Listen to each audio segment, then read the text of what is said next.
Një banesë në Tiranë është ndërruar në një laborator të prodhimit të ekstazisë e cila shitej më pas në lokalet e natës në kryeqytet. Në një logon Blue Punisher, një kokër 3.000 lekë të reja. Lënda narkotike sillen nga Italia në formë pluri ose kokrash dhe më pas përpunoi në këtë ambient në zonën Alidemit. Policia tho se kishte marrë informacion për këtë veprimtari kriminale dhe organizoi operacione koduar sipas emrit që përdori si logo lëndës narkotike.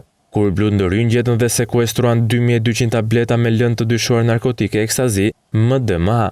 Bujar dhe Elvis Lezo Xhaxhaenip, përkatësisht 59 dhe 42 vjeç, u vu në pranga si organizator të laboratorit të ekstazis dhe shitjes së saj në tregun e zi të narkotikëve, kryesisht në Tiranë.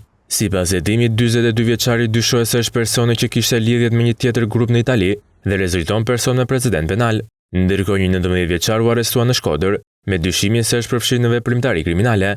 Në banesën e Ornaldo Çerenishtës u gjetën 164.300 euro të dyshuara të falsifikuara, municion luftarak, një sasi lëndë djegëse, një automjet që dyshohet se është vjedhur në qytetin e Fushkrujës në vitin 2019 dhe 2 targa të dyshuara të vjedhura në qytetin e Tiranës në vitin 2025. I ri u vu në pranga me akuza për vjedhje dhe mbajtje pa leje dhe prodhim i armëve shpërthyese dhe municionit, ndërsa po hetohet për zbardhjen e veprimtarisë kriminale ku është përfshirë. Policia e Lezhës ndërkohë arrestoi një 34 vjeçar në kërkim lidhur me prodhimin e 92 kg kanabis në fshatin Gjon Bardhaj.